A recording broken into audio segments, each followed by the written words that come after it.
of you, ma'am. Okay, you can do, then I will share. But you have not shared the sharing with me, so you need to give Are you not access able to to me. share? Maybe you first present, then you give me the sharing access, then I will share my PPT. Yes, ma'am. Ma'am, I think because you're the panelist, you can share it, ma'am. It is not enabled here in my screen. Is it, ma'am? Just a minute, ma'am. ಈ structure ಐತಿ ಇಲ್ಲ ಅವ್ರು ಒಂದು ಫಾರ್ಮೆಟ್ನಾಗ second page ಐತದ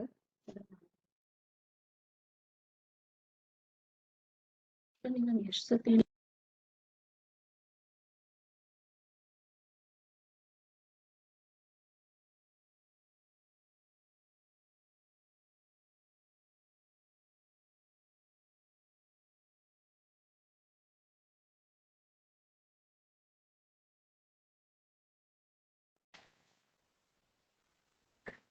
So a very warm good morning to all of you here. We are going to begin the first session. The first session is on preparing the women in labor.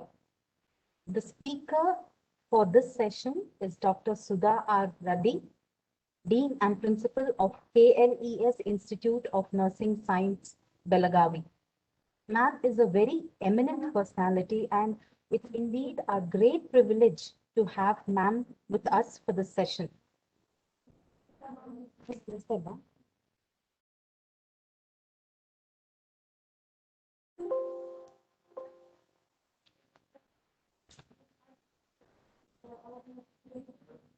Why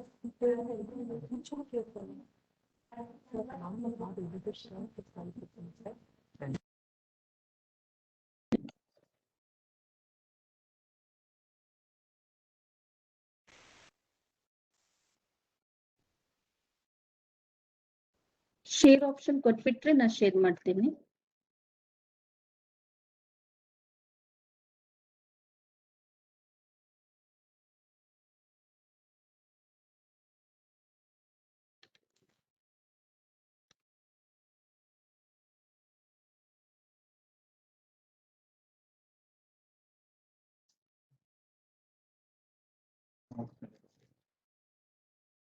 Ma'am,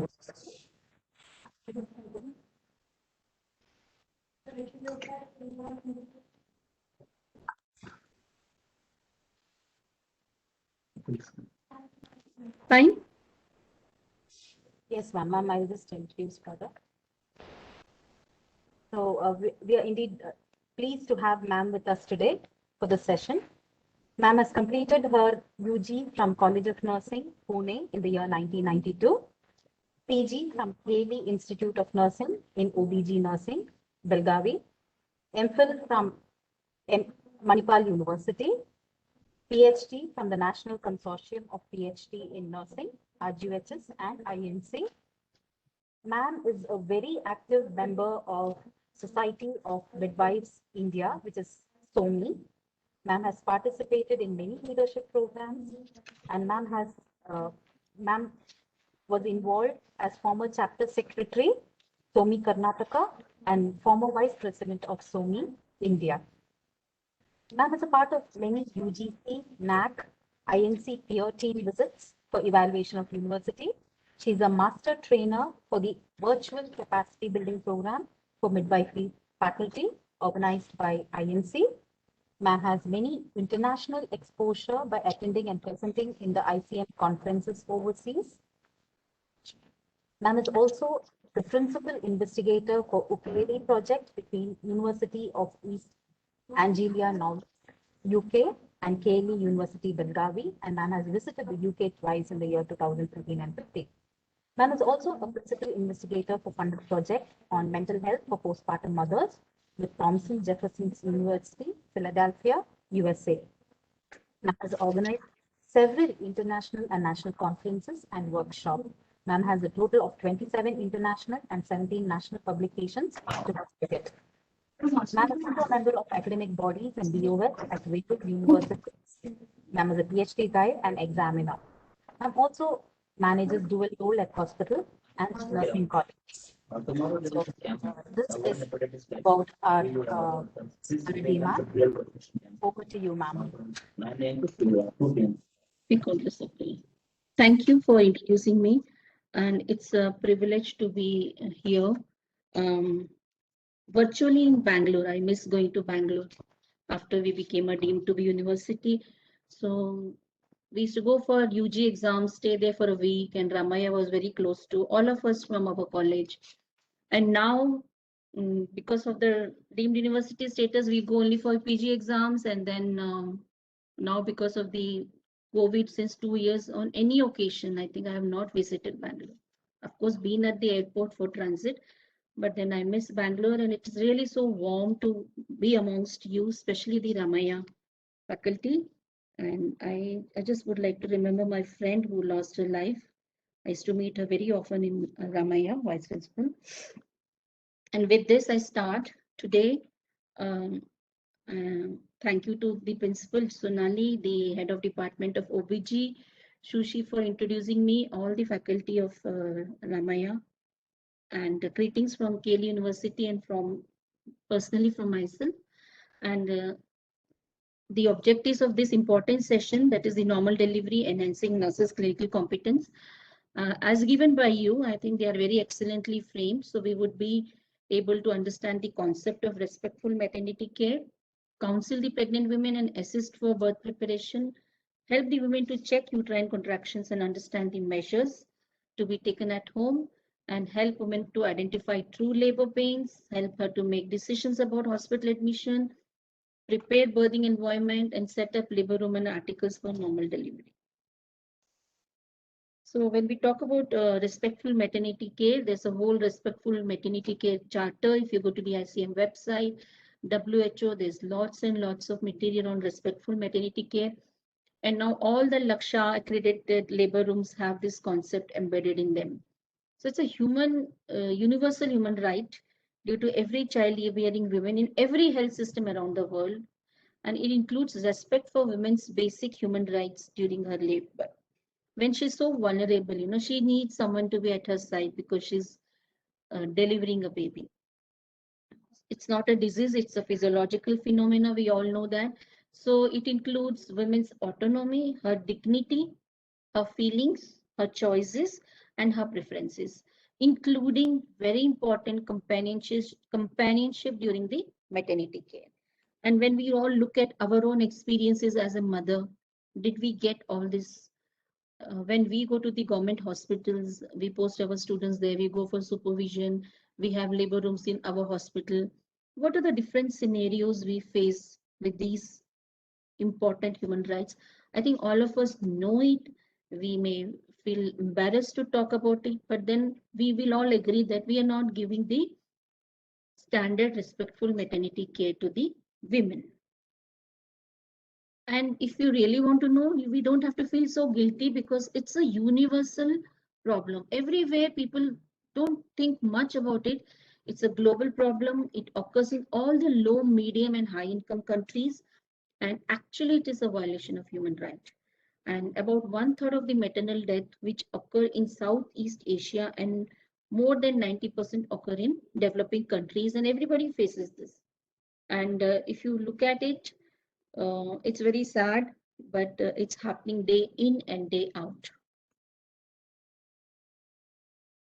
What are the different categories of disrespect and abuse the women face in the labor rooms? Physical abuse, non-consented care, non-confidential care. All the curtains are all up, all PGs are rushing. Even if you have curtains between two labor tables, it's all put up, and a huge crowd staring at her perineum. And whatever you're doing a PV, you're starting this, you don't even ask her and tell her what you're doing. And a lot of physical abuse, pushing, pulling, no pillows, no support, only a Macintosh. Non-dignified care, including verbal abuses in many government hospitals, old time. I'm not labeling government hospitals. I have been in an army hospital. I have seen my seniors, like, when you were doing it, that time you didn't think, and now you're not able to tolerate the pain.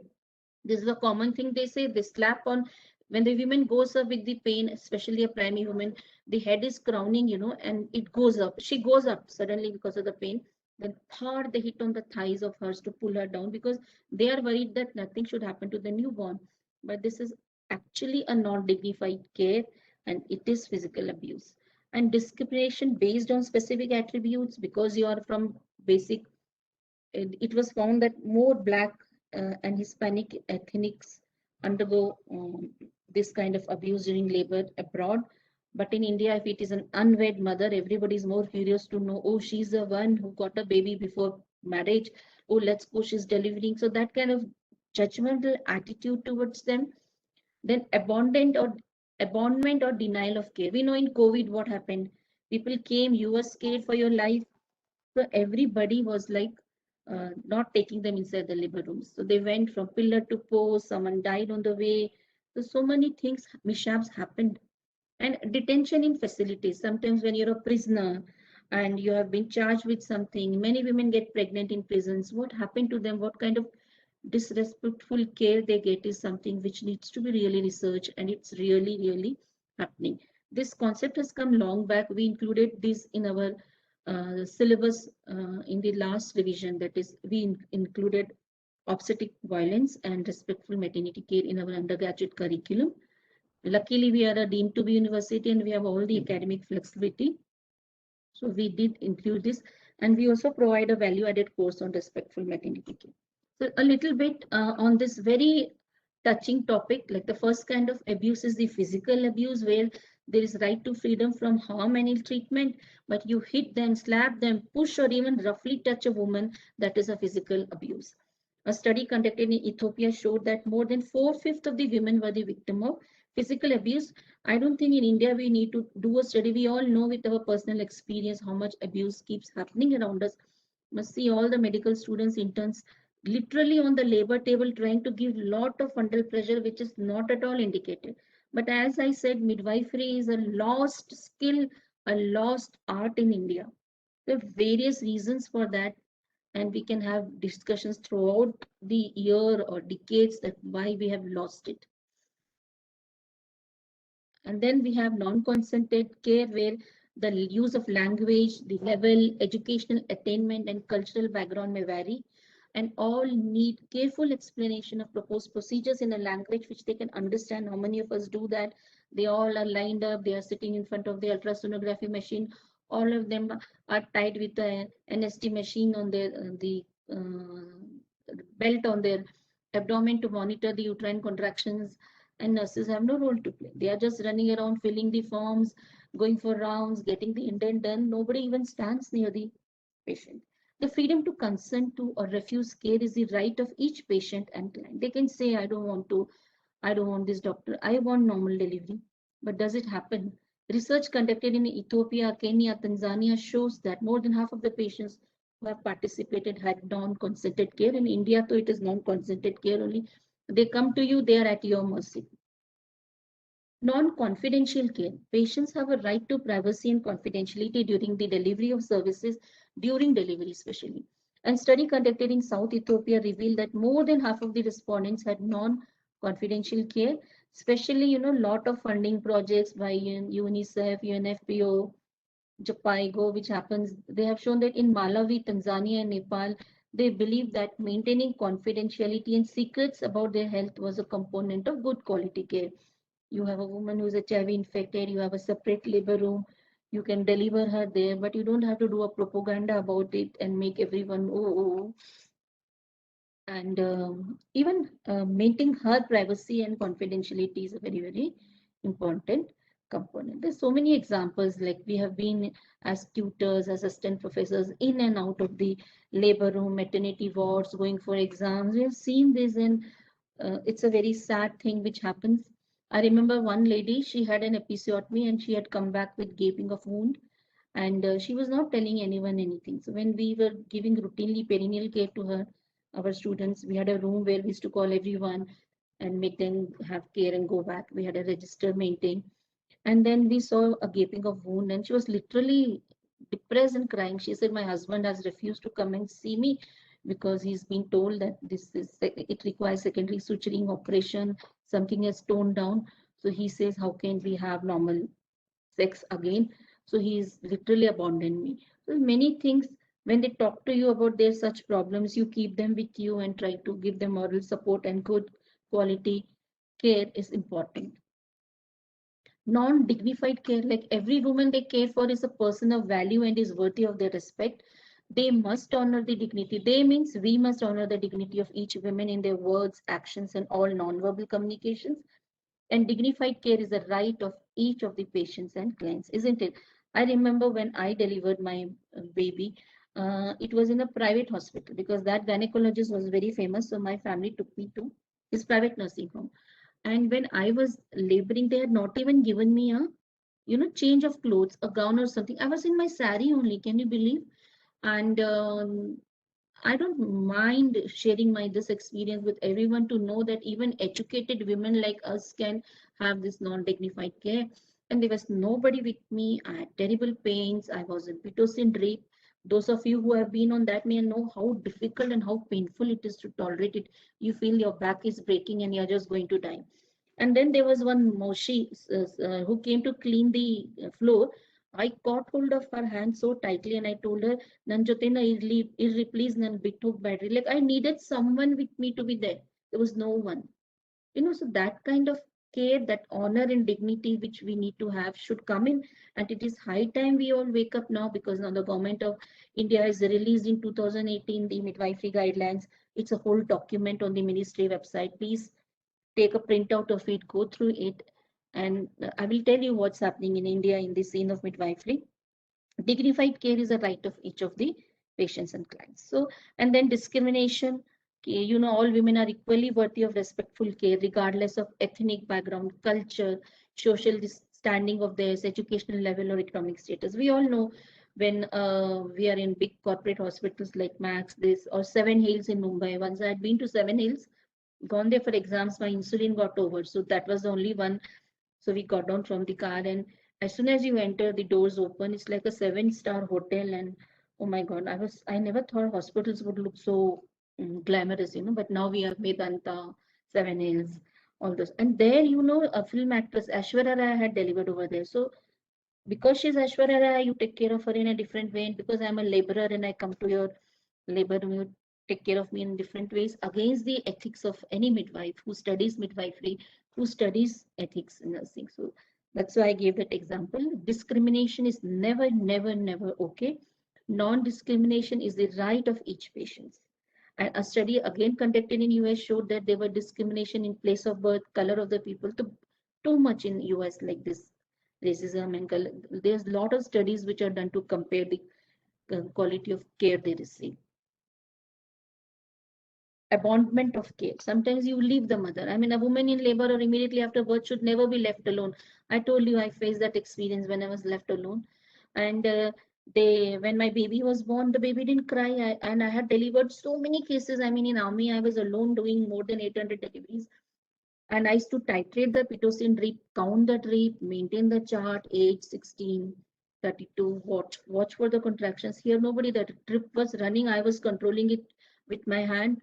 And then my baby didn't cry, and they put it in a cold tray. I could see they're taking my baby and putting it in a cold tray. And I was thinking, my God, even a green OT towel is not there. Why I'm giving my example? When it can happen to me, it can happen to all the people. It happens all the time. I'm talking 24 years back, but then this really happened with me in a very respected nursing home. So if you leave the patient alone, what's going to happen? And if they have to leave the patient, tell her when to expect your return and how to get help if needed. And attentive care is a right of each of the patients. That's why, in foreign countries, there's this concept of husband being in the labor room, attending birthing classes. Then you have doulas. Doulas are not midwives, but doulas are more popular than us. We are all more registered nurse, registered midwives, more highly educated than them. But then we are not doing anything. We are not even entering the labor rooms with our students.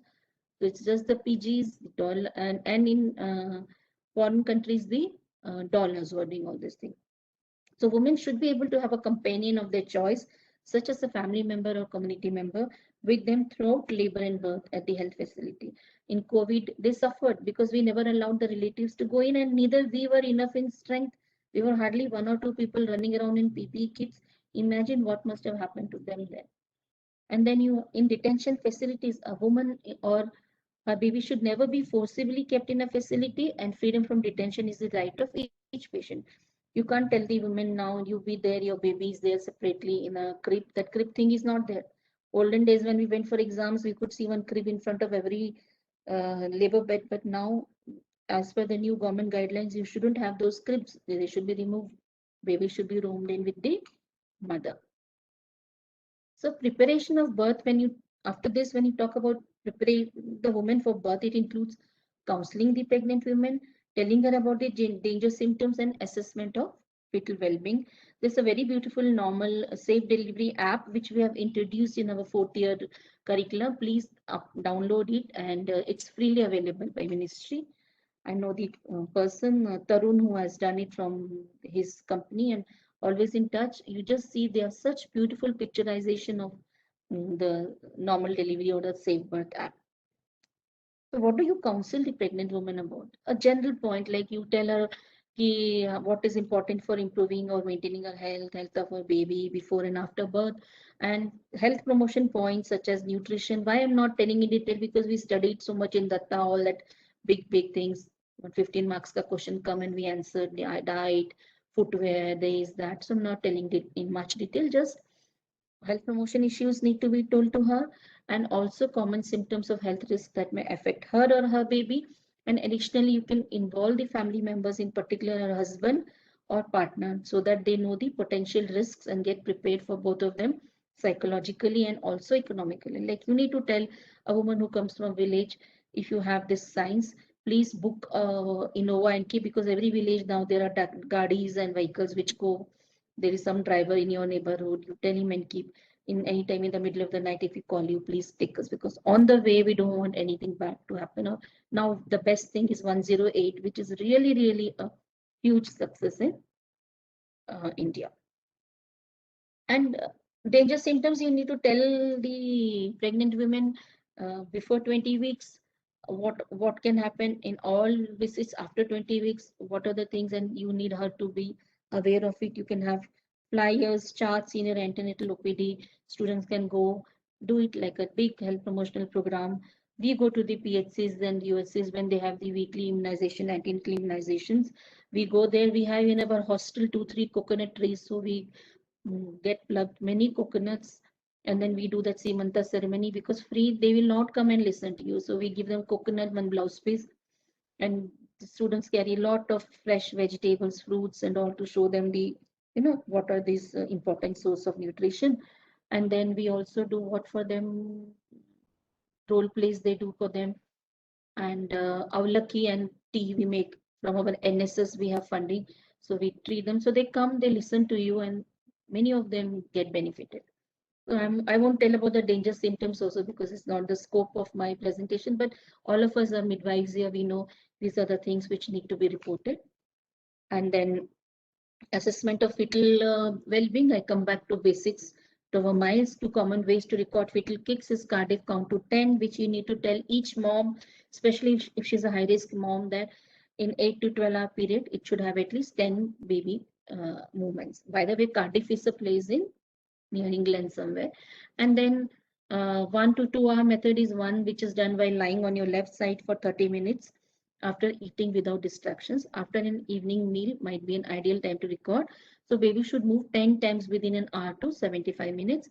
And another thing which we tell the high-risk mothers who are admitted in our hospital are like tying a knot to the thread, or taking stones and moving them, having pebbles जो aquarium में होते हैं ना, fish aquarium में, those nice colorful pebbles. Like if you're a student who is more innovative, or a teacher, you give them to that high risk mother and tell her, once the baby moves, shift it from here and keep it here. It makes her interesting also.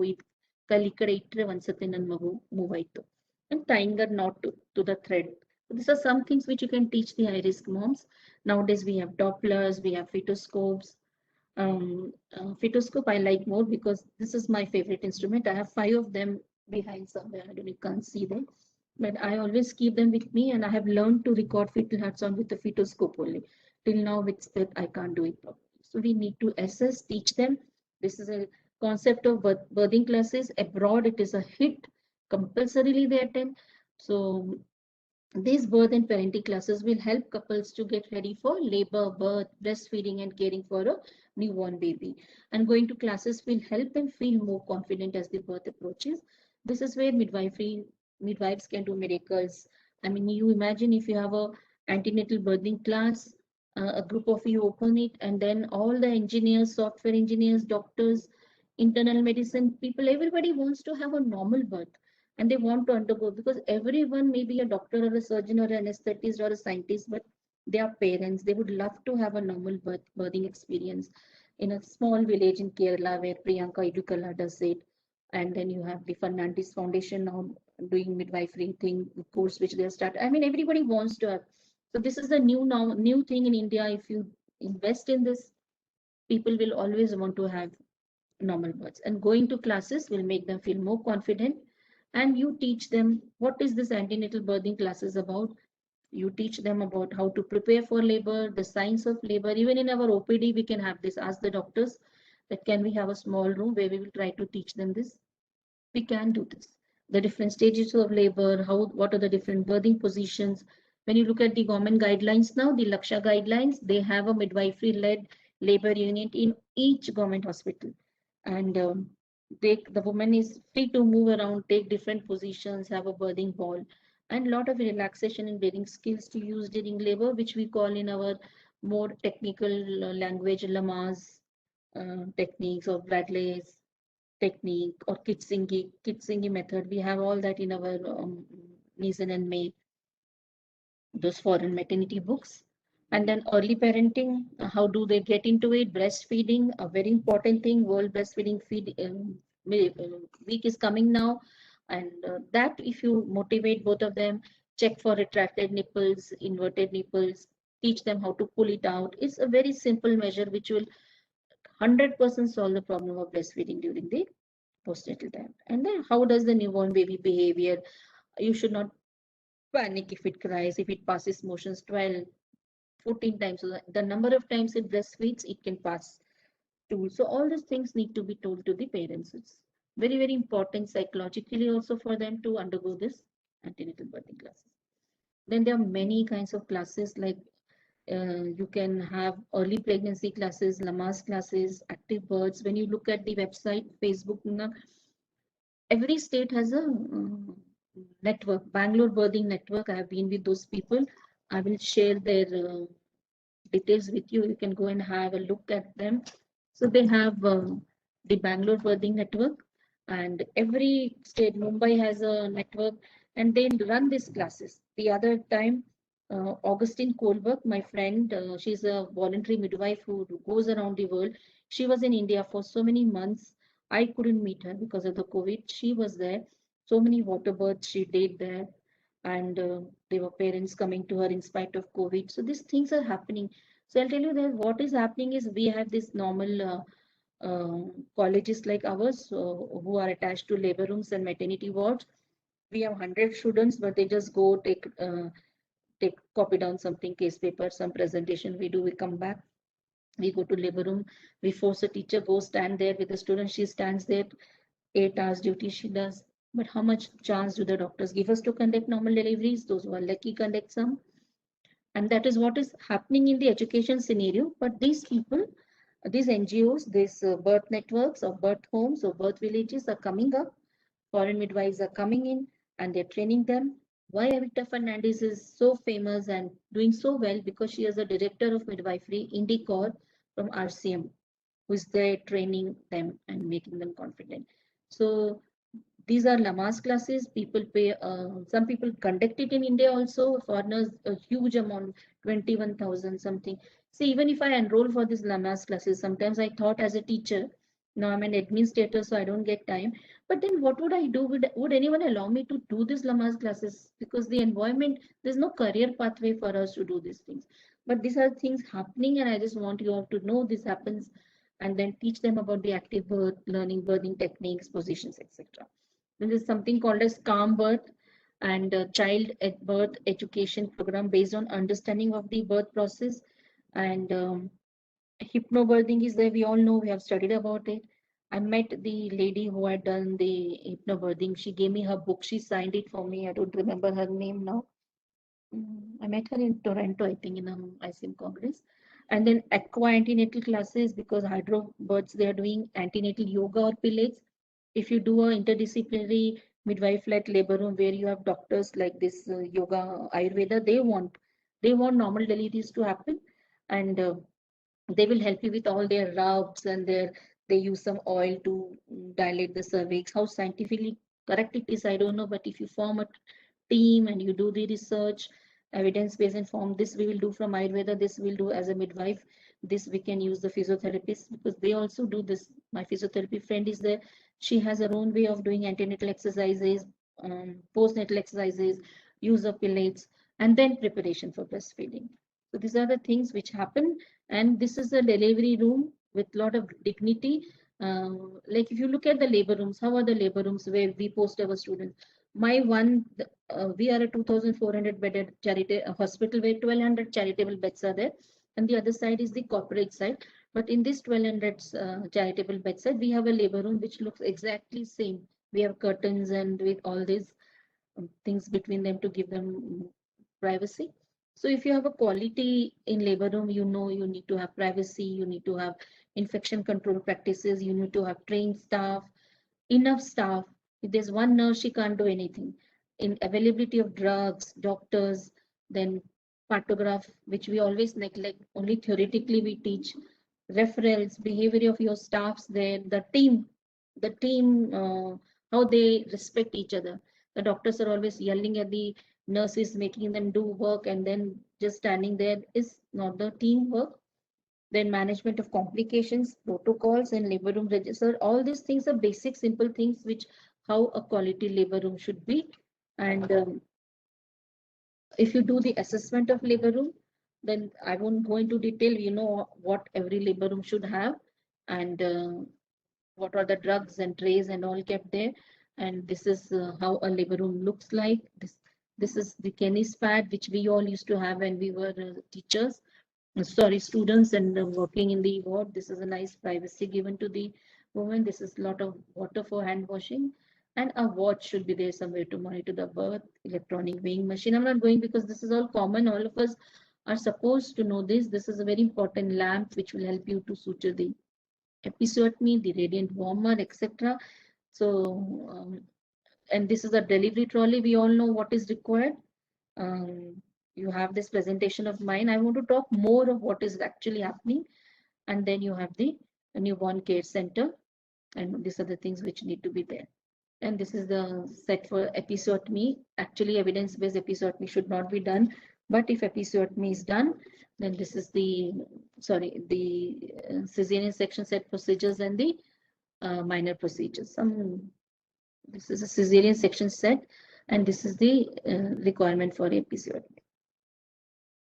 You look at this, this is what we all face actually when we go for our exams to government hospitals. It is good because they have so many patients. We will have a lot of good infrastructure, but we won't have so many patients. But then this looks lack of space, clumsy, and absence of staff. Here it looks neat, trained staff, well managed, space, racks, everything. This is all quality care which is required. And key message which I want to tell before this, what I want to talk to you, just give me a minute. Correct it, right?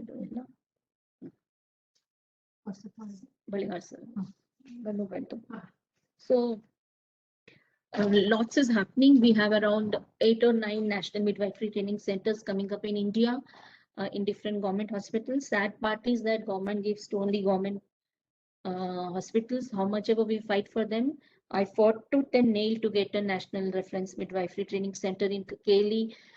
People had come from ministry, from the midwifery technical support unit, UNICEF, Chapaigo, Bill and Melinda Gates Foundation.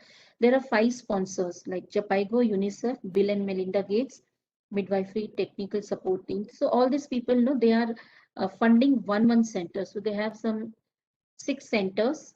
And latest, what I came to know is they are going to give in South to Madras Medical College, which we were fighting tooth and nail. There was some rumor the government hospital in Bangalore will get it, but I don't know what has happened.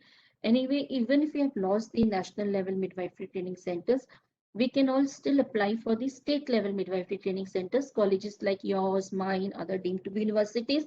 Because if you take a printout of the 2018 government midwifery guidelines, there was a huge summit which PM Modi inaugurated, and Franca Caddy was there from ICM, WHO representatives, everybody came and they released ki normal birth should happen. It was a normal birth campaign in India because the cesarean sections have come till here. I mean, it's intolerable, 70% sometimes, which is not told openly. So what happened then was like they are promoting normal birth. So they are opening this 6 to 7 national midwifery training centers funded by one NGO where they will train the master trainers. Then they will go and work in the SMTIs, that is the state midwifery training centers. And if you take those printout and see, every state has how many government hospitals will have. And luckily, these are attached only to nursing colleges. So they will say which nursing college in government it will be attached to in a state and how many they are going to give to private.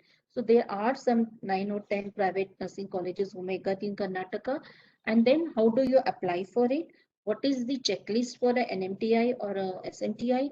And how do you fill the checklist? Because it assesses your labor room facilities, everything, quality of staff. And then you should have Lakshya. Read the word Lakshya carefully. Take printouts because I know you're also a private university like ours. Government people know this very well. Lakshya, what are Lakshya guidelines? What is a Lakshya accredited labor room? We need that basically in our university hospital or college, medical college hospital, Lakshya accredited labor rooms. And sometimes someone called Dakshata, like Foxy people are also providing this accreditation. So you have gold, diamond, platinum class labor rooms. There's a grading. So please go through the Ministry of Health 2018 midwifery guidelines. Go to the Lakshya guidelines. There's enough and enough of information on it. Like you and me, for us it may be new, but government people know about it. They are doing it. And then once you submit that, then a team will come to inspect you. All of you should be in touch with Dr. Rajkumar. He's the Deputy Commissioner Maternal Health in Karnataka. You're supposed to meet him in August for a meeting, trying to get an SMTI. All of you should get it because once the SMTI comes, it will be attached to the college. They will give us some funding to set up our labs, some dummies which we don't have. Then people who are trained in this 8 NMTIs will come and they will man these SMTIs and they will induct candidates from all over the states, depute them, and it will be the training will be in the college and in our labor rooms. See, why we lost the national center was everything was there. I had personally been, why I'm telling you as a story to make it more interesting and know what's happening. I personally went to Delhi twice. I went to the ministry office. I knocked all doors. I sat in front of Rati ma'am. I met Bright Mary, who was the, working with then Dinesh Banswal, the then maternal health commissioner. Now it is Bandana Gurnani. She's from Dharwad, Karnataka. She's there. I tried my best as a midwife because I was very passionate to do it. I feel when you can't do changes in your own place where you locally work, how can you expect to be doing something for your nation? I tried my best. Why we lost was because we are not a government hospital and the number of deliveries they were expecting was 6,000 normal deliveries per year. We don't have so many. And you know the ratio of cesarean and normal deliveries in private hospitals, the less said, the better. We lost it. So at least I'm trying for SMTI now. I'm very hopeful that we'll get it.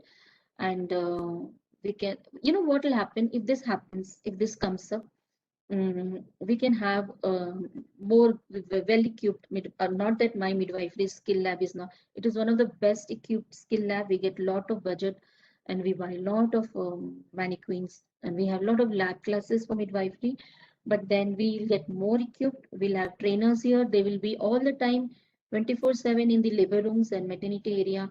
And that will creep in a change, quality change among our teachers, our students, our doctors.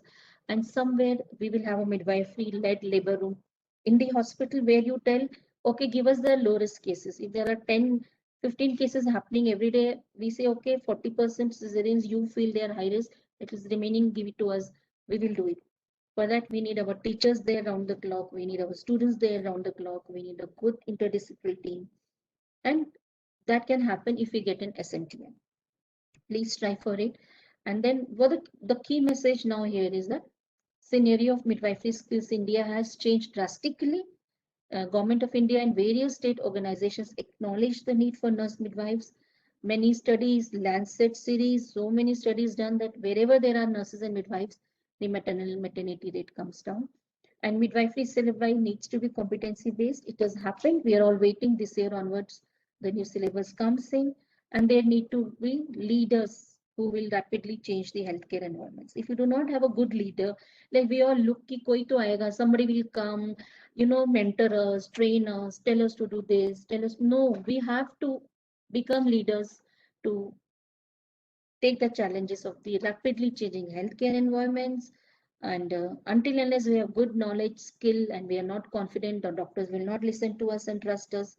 And conduct leadership training programs for midwives, build confidence, make them to think critically, which helps them to be a competent midwife. Why this sentence is very important? Because you and me, we sit in the colleges, we talk good English, we wear good dresses, we come, we know how to run, play the laptop, but we don't know how to conduct a normal delivery. Who are doing that? Hats off to them. The midwives, the labor room nurses in the government settings, private settings, who do the deliveries there, but they're so much dabafied, bullied by the medical personnel and not respected for what they do. Unlike foreign countries, they have lost their leadership skills, their confidence. They have been working the same way till they retire. It's so sad. So the main thing which we need to understand, all of us, is leadership and communication training among our students from the first year, and also in all the nurses whom we come across in the hospital. They are the face of the society. How much of importance is given to ASHA workers and ANMs in the National Health Mission program? I wonder, like, being a PhD, I am not acknowledged anywhere in the National Health program who can contribute to the development of mother and child health. We are isolated people sitting in colleges. So at least we can do leadership training programs for those midwives, build confidence in them, ask them, teach them to groom properly, wear neat dress, you know, not wear 10 malas and bangles. It makes a difference. It makes you look more confident and smart. And then skills they of course have more than us, and prepare them more till we slowly cross the bridge and reach there. We at least need to make them competent midwives. There are some of These are some of the references, and I give all the acknowledgement for this to Asha Bhatt. She's a faculty with me, and not only Asha, Uma, Shweta, all of them help me with my presentations, and she's the chapter secretary for Karnataka chapter. So let us all be together in this journey, because it will come to all of us. Like, we have today or tomorrow, we have to face it and enter into the normal birth campaign. Thank you so much for giving me the opportunity, and I'll stop my slide sharing. Yeah. Yes. Thank you so much.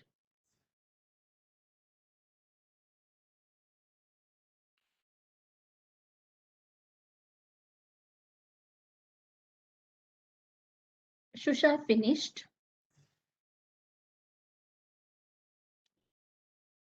Hi, good morning, Dr. Good Sudha. morning. Good morning. How are you?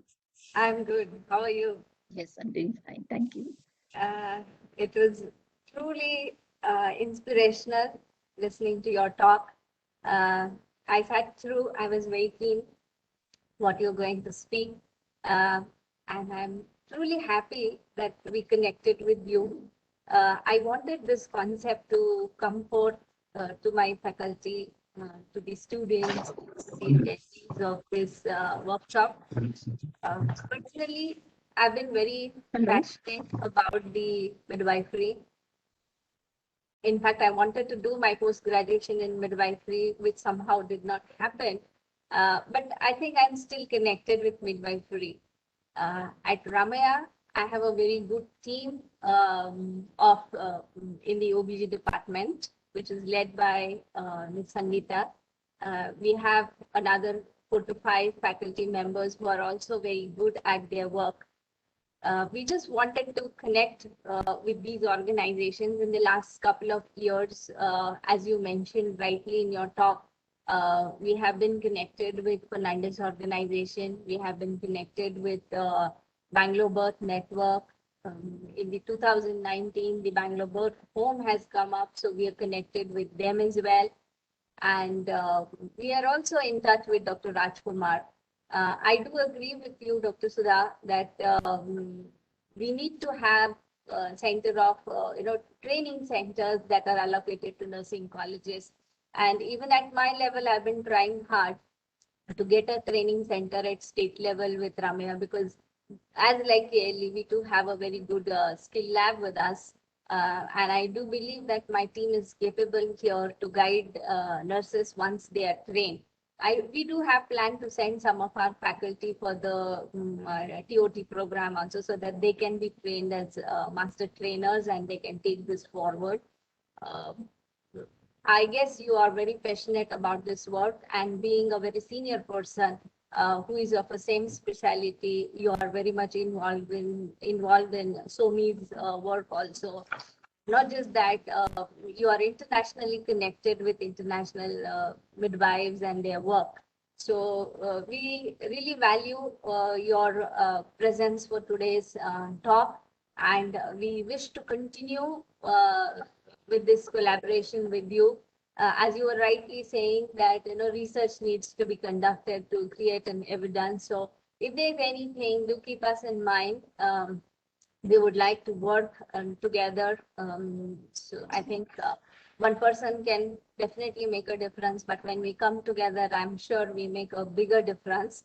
So we are with you, and thank you very much. I'm sure the attendees of this workshop today have developed new insights into how to look at the future of midwifery, because I always personally believe that deliveries, if we look back, not very long back, but just 30 years back, if we looked at what was happening in India, the most of the deliveries were conducted by nurses in the hospital.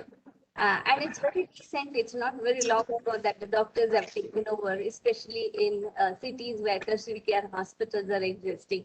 But even today, as you rightly said, the DAIs and ANMs are still conducting deliveries in the remote areas. And if we are trained into it, we can guide them in a better way, because as of now, India doesn't have a kind of infrastructure required to conduct an institutionalized delivery. Of course, our institutional delivery rates have gone up, but I still feel that the future is going to take us back to the old era. Everything old comes back as a new fashion. And yes. Just going to go back, that there's going to be, I personally feel in coming 50 years, there's going to be a reverse trend where we will encourage births at home. And that's where the value of midwives is going to come up. And we are preparing today them for this future, I guess. So thank you very much, Dr. Sudha. It was a great pleasure connecting with you. A great presentation, great insights. Thanks once again. Thank you. I'll be in touch with you and your colleagues, OBG colleagues. And please strive for a state level midwifery training center at Ramaya. I'm trying. I'm in touch with Dr. Rajkumar. In fact, today I invited him for inaugural session, but they are in preparation for the third wave of COVID. So he said, I have some meetings going on. Next time I surely connect and come. Thank you. Yes. Thank you so much, all of you. Bye-bye. Bye. Shall I leave, because I need to go to the university for a meeting? Yes, please. Thank you so much. Thank you, all of you. Bye-bye. Thank you. Bye. Yeah.